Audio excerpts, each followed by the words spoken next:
Hi అండి, welcome to my channel. ఇప్పుడు ప్రపంచం మొత్తాన్ని కోవిడ్-19 డిసీజ్ చిన్నాభిన్నం చేస్తుంది. మరీ ముఖ్యంగా మన ఇండియాలో రోజుకి 4 లక్షల పైగా కేసులు వస్తున్నాయి. ఈ మహమ్మారి మీద విజయం సాధించాలంటే మన దగ్గర ఉన్న ఒకే ఒక ఆయుధం కరోనా వ్యాక్సిన్. నేను ఈ వీడియోలో అసలు వ్యాక్సిన్ అంటే ఏమిటి, అది ఎలా పనిచేస్తుంది, వ్యాక్సిన్ ఎన్ని రకాలు ఉన్నాయి, వ్యాక్సిన్ ఎలా ప్రొడ్యూస్ చేస్తారని క్లుప్తంగా చెప్తాను. మన ఇమ్యూనిటీ సిస్టమ్ ఎలా వర్క్ చేస్తుందంటే, మనకి ఏదైనా వ్యాధి వచ్చిందనుకోండి, ఆ వ్యాధికారక సూక్ష్మక్రిములు అయిన వైరస్ కానీ, బ్యాక్టీరియా కానీ, ఏదైనా ఫంగస్ కానీ వాటి మీద దాడి చేయడానికి మన ఇమ్యూనిటీ సిస్టమ్ యాంటీబాడీస్ని ప్రొడ్యూస్ చేస్తుంది. ఆ యాంటీబాడీస్ వాటిని ఎదుర్కొని మనకి ఇమ్యూనిటీ శరీరంలో డెవలప్ చేస్తుంది. మన ఇమ్యూనిటీ సిస్టమ్ ఉన్న ఒక పవర్ ఏంటంటే మెమరీ పవర్. అది గుర్తుపెట్టుకుంటుంది. మనకేంటంటే ఇక్కడ ఏం జరిగిందంటే, ఒక వ్యాధి వచ్చిన తర్వాత మనకి ఇమ్యూనిటీ డెవలప్ అయింది మన శరీరంలో. ఇప్పుడు ఫర్ ఎగ్జాంపుల్ మనకి చిన్నప్పుడు అమ్మవారు వచ్చి ఉంటుంది. అమ్మవారు వచ్చిన తర్వాత మన శరీరంలో ఇమ్యూనిటీ డెవలప్ అయ్యి తర్వాత మనకి మ్యాక్సిమం మన లైఫ్ టైంలో ఒకసారి కూడా అమ్మవారు వచ్చి ఉండదు. అదే మన శరీరం ఒక వ్యాధికి ఇమ్యూనిటీ ఇలా డెవలప్ చేసుకుంటుంది అన్నమాట. కానీ ఇప్పుడు వ్యాధి వచ్చిన తర్వాత బారిన పడిన తర్వాత మన ఇమ్యూనిటీ డెవలప్ అయింది. అది అలా కాకుండా వ్యాధి రాకుండా వ్యాధి వచ్చినట్లు చేసి ఒక మనిషికి ఆ వ్యాధి నుండి ఇమ్యూనిటీని డెవలప్ చేస్తే అలా ఆలోచించి వచ్చిందే ఈ వ్యాక్సిన్ అనే కాన్సెప్ట్. ఎడ్వర్డ్ జెన్నర్ అనే సైంటిస్ట్ మొట్టమొదటిసారిగా ఈ వ్యాక్సిన్ కాన్సెప్ట్ని కనిపెట్టాడు. స్మాల్ ఫ్యాక్స్ ఫస్ట్ వ్యాక్సిన్ని స్మాల్ ఫ్యాక్స్ వ్యాధికి ఇతను కనిపెట్టాడు. ఇప్పుడు వ్యాక్సిన్ అంటే ఏమిటి? ఈ వ్యాక్సిన్ అనేది మనకు ఒక పర్టికులర్ వ్యాధికి ఇమ్యూనిటీని మన శరీరంలో డెవలప్ చేయడానికి ఉపయోగించే ఒక మందు. వ్యాక్సిన్లో సాధారణంగా ఒక యాంటీజెన్ ఉంటుంది. ఈ యాంటీజెన్ ఎలా తయారు చేస్తారంటే, ఈ వ్యాధికారక సూక్ష్మజీవులైన వైరస్ కానీ, బ్యాక్టీరియా కానీ వాటిని డెడ్ ఫామ్లో కానీ, ఒక వీకెండ్ ఫామ్లో కానీ తీసుకుంటారు. లేకపోతే ఆ బ్యాక్టీరియా వైరస్ మీద ఉన్న సర్ప్రైజ్ ప్రోటీన్స్ కానీ, టాక్సిన్స్ కానీ ఇవి కూడా ఇమ్యూనిటీని ట్రిగ్గర్ చేసే విధంగా ఉండే వాటిని తీసుకుంటారు. ఇప్పుడు వ్యాక్సిన్ ఎలా పనిచేస్తుందంటే, ఒక వ్యక్తి శరీరంలో వ్యాక్సిన్ ఇచ్చినప్పుడు మొట్టమొదటి దాంట్లో ఉన్న యాంటీజెన్ని శరీరంలోకి వెళ్తుంది. అప్పుడు మన ఇమ్యూనిటీ సిస్టమ్ ఈ యాంటీజెన్ని ఒక ఫారిన్ సబ్స్టెన్స్గా గుర్తించి అలర్ట్ అయ్యి యాంటీబాడీస్ని ప్రొడ్యూస్ చేస్తుంది. అలా యాంటీబాడీస్ ప్రొడ్యూస్ చేసినప్పుడు ఆ వ్యాధికి మన శరీరంలో ఇమ్యూనిటీ డెవలప్ అవుతుంది. ఇప్పుడు భవిష్యత్తులో మనకు కానీ అదే వ్యాధి కానీ సంక్రమించినప్పుడు మన ఇమ్యూనిటీ ఉన్న పవర్ తోటి, ఆ మెమరీ పవర్ తోటి మనకు ఆ వ్యాధి నుండి రక్షణ లభిస్తుంది. ఇప్పుడు వ్యాక్సిన్ ఎలా పనిచేస్తుందంటే, ఏదైనా వ్యక్తి శరీరంలోకి వ్యాక్సిన్ ఇచ్చినప్పుడు మొట్టమొదటిగా ఆ యాంటీజెన్ వ్యక్తి శరీరం లోపలికి వెళ్తుంది. అప్పుడు ఇమ్యూనిటీ సిస్టమ్ ఆ యాంటీజెన్ని ఒక ఫారిన్ సబ్స్టెన్స్గా గుర్తించి ట్రిగ్గర్ అవుతుంది. అప్పుడు యాంటీబాడీస్ ప్రొడ్యూస్ అయ్యి ఆ వ్యాధికి అనుగుణంగా మన శరీరంలో రోగనిరోధక శక్తి పెంపొందించబడుతుంది. భవిష్యత్తులో అదే వ్యాధి మళ్ళీ ఆ వ్యక్తిని అటాక్ చేసినప్పుడు ఇమ్యూనిటీ సిస్టమ్ అలర్ట్ అయ్యి, దాని మెమరీ పవర్లో ఆల్రెడీ ఉంటుంది కాబట్టి అలర్ట్ అయ్యి ఆ వ్యక్తి ఆ వ్యాధి బారిన పడకుండా కాపాడుతుంది. వ్యాక్సిన్ యొక్క మేజర్ అడ్వాంటేజ్ ఏంటంటే, మనకి వ్యాధి రాకుండానే ఆ వ్యాధికి అనుగుణంగా ఇమ్యూనిటీ డెవలప్ అవడం. అందుకే వ్యాక్సిన్ అనేది ఒక గొప్ప ఆవిష్కరణ అని చెప్పొచ్చు. వ్యాక్సిన్ టైప్స్ అనేది ఆ యాంటీజెన్ తయారు చేసే దాన్ని బట్టి డిఫరెంట్ టైప్స్ ఉంటాయి. మనం యాంటీజెన్ని హోల్ ప్యాథోజన్గా, అంటే వ్యాధికారక సూక్ష్మక్రిములు బ్యాక్టీరియా వైరస్ కానీ డెడ్ ఫామ్లో తీసుకుంటామా, ఇన్యాక్టివేట్ ఫామ్లో తీసుకుంటామా, లేకపోతే వాటి యొక్క సర్ఫేస్ మీద ఉన్నటువంటి ప్రోటీన్స్ కానీ, టాక్సిన్స్తో కానీ తయారు చేస్తామా, ఇలా డిఫరెంట్ విధానాల్లో మనం యాంటీజెన్ తయారు చేస్తారు. ఆ యాంటీజెన్ తయారు చేసే విధానాన్ని బట్టి వ్యాక్సిన్ టైప్ మారుతూ ఉంటుంది. Live attenuated vaccine.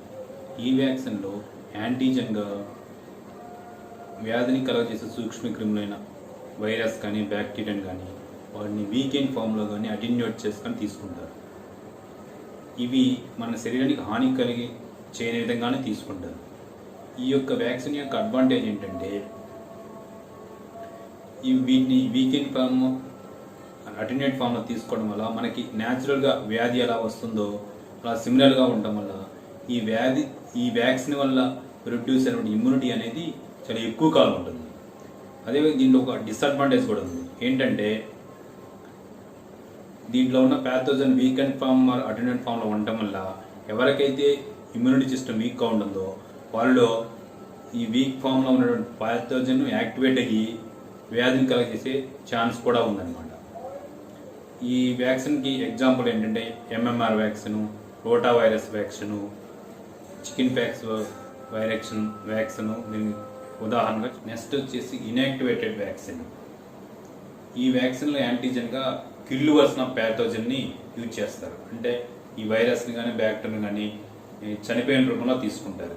ఇవి మనకి అంతగా హాని చేయవు.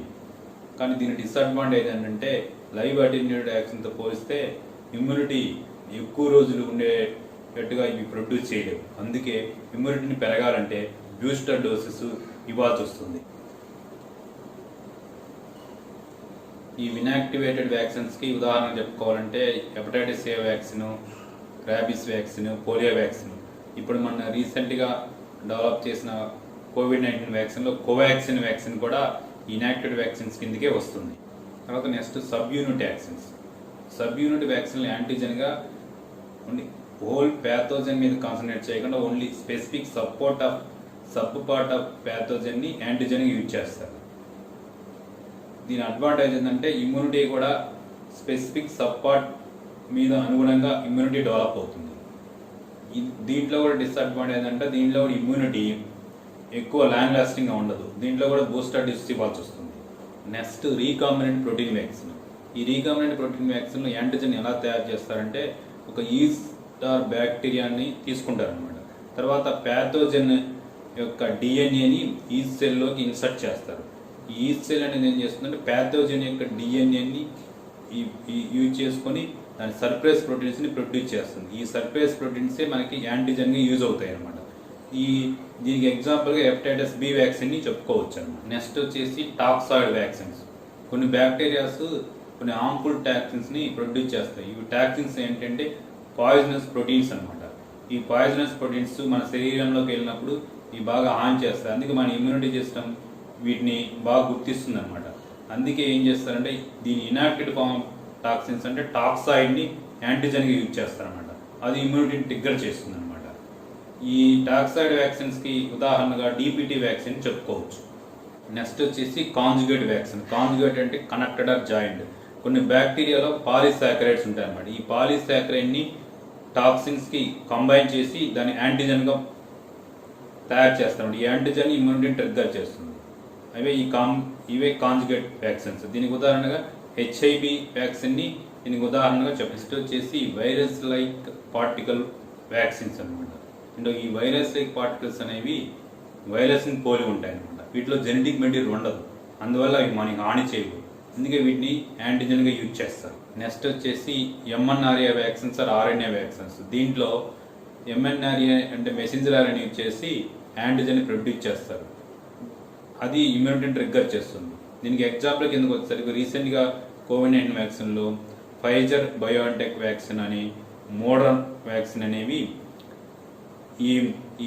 ఈ వ్యాక్సిన్ కేటగిరీ కిందకి వస్తాయి. నెక్స్ట్ వచ్చేసి వైరల్ వెక్టార్ వ్యాక్సిన్.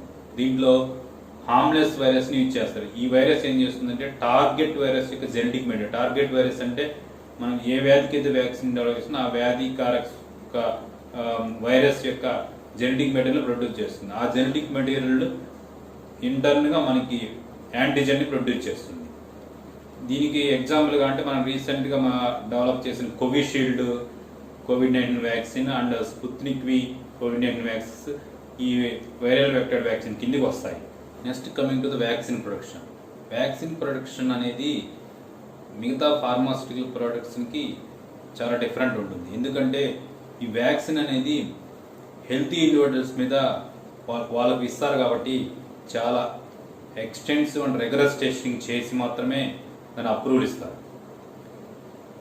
మనం ఈ వ్యాక్సిన్ ప్రొడక్షన్ స్టేజ్లోకి వెళ్తే ఫస్ట్ ప్రీ క్లినికల్ స్టేజ్ ఉంటుంది. దాని తర్వాత క్లినికల్ స్టేజ్ ఉంటుంది. ఈ క్లినికల్ స్టేజ్లో ఫేజ్ 1, ఫేజ్ 2, ఫేజ్ 3 ఉంటుంది. దాని తర్వాత అప్రూవల్ స్టేజ్ ఉంటుంది. First coming to the pre clinical stage. ఈ ప్రీ క్లినికల్ స్టేజ్ ఏం చేస్తారంటే ఫస్ట్ యాంటీజెన్ని కనిపెట్టడం అనమాట. యాంటీజెన్ని తయారు చేస్తారు. దాని తర్వాత ఒక ఎక్స్పెరిమెంటల్ వ్యాక్సిన్ని తయారు చేస్తారు. ఈ ఎక్స్పెరిమెంటల్ వ్యాక్సిన్ని ప్రీ క్లినికల్ స్టేజ్లో జంతువుల మీద టెస్ట్ చేస్తారు. జంతువుల మీద మంచి రిజల్ట్ వచ్చినప్పుడు తర్వాత క్లినికల్ స్టేజ్కి వెళ్తారు. ఈ క్లినికల్ స్టేజ్లో హ్యూమన్స్ మీద టెస్ట్ చేస్తారు.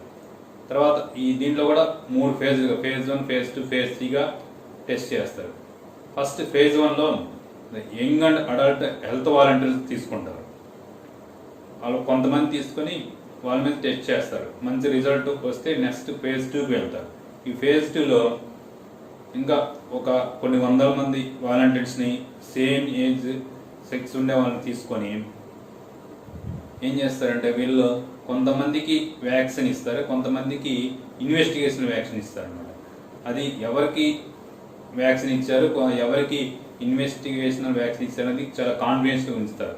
ఎందుకంటే అలా ఉంచకపోతే వ్యాక్సిన్ ఇచ్చిన వాళ్ళకి వ్యాక్సిన్ ఇవ్వని వాళ్ళకి తర్వాత ఏం డిఫరెన్స్ ఉంది, ఏమేమి రిజల్ట్స్ ఉన్నాయి మానిటర్ చేసే సైంటిస్టులు కానీ డాక్టర్స్ మీద రివ్యూ మీద ప్రభావం పడుతుందని చాలా కాన్ఫిడెన్స్గా ఉంచుతారు.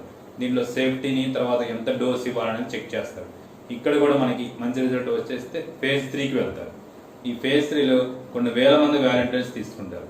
ఇక్కడ కూడా వాలంటీర్స్ అనే వాళ్ళు డిఫరెంట్ కంట్రీస్ నుంచి, డిఫరెంట్ రేసెస్ నుంచి, డిఫరెంట్ సెక్సెస్ నుంచి ఇలా వేరే జాగ్రఫర్ అందరిని ఇంక్లూడ్ చేస్తారు. ఎందుకంటే ఈ వ్యాక్సిన్ అనేది అందరి మీద ఎలా పనిచేస్తుందని తెలుసుకోవాలి కాబట్టి అలా తీసుకుంటారు. తీసుకున్న తర్వాత ఇక్కడ కూడా కొంతమందికి వ్యాక్సిన్ ఇచ్చేసి కొంతమంది ఇన్వెస్టిగేషనల్ వ్యాక్సిన్ ఇస్తారు. ఫేజ్ 3 కూడా సక్సెస్ అయిన తర్వాత ఈ క్లినికల్ ట్రయల్స్ మీద ఇచ్చిన రిజల్ట్స్ అన్నింటినీ ఎఫెక్టివ్గా మానిటర్ చేసి దాని సేఫ్టీని ఎఫికసీని టెస్ట్ చేస్తారు. ఎఫికసీ అనేది ఇక్కడ ఎఫికసీ అంటే 100 మందికి వ్యాక్సిన్ ఇచ్చామంటే దాని ఎఫికసీ 70% అంటే 70 మెంబర్స్కి ఆ వ్యాధి రాకుండా ఈ వ్యాక్సిన్ అడ్డుకుంటుందని అర్థం అన్నమాట.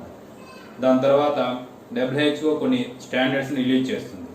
దాని గుణంగా ఇప్పుడు ఏ కంట్రీలో ఈ వ్యాక్సిన్ని యూజ్ చేయాలనేది ఆ కంట్రీలో ఉన్న పబ్లిక్ హెల్త్ అఫీషియల్స్ వాళ్ళు డెసిషన్ తీసుకున్నారు. వాళ్ళు అప్రూవ్ చేస్తేనే ఆ వ్యాక్సిన్ అనేది అక్కడ ఆ కంట్రీలో యూజ్ చేస్తారు. ఇప్పుడు ఎగ్జాంపుల్కి ఈ కోవిడ్-19 వ్యాక్సిన్లో కోవిషీల్డ్ అనే వ్యాక్సిన్ ఇంతవరకు అమెరికా అప్రూవ్ చేయలేదు.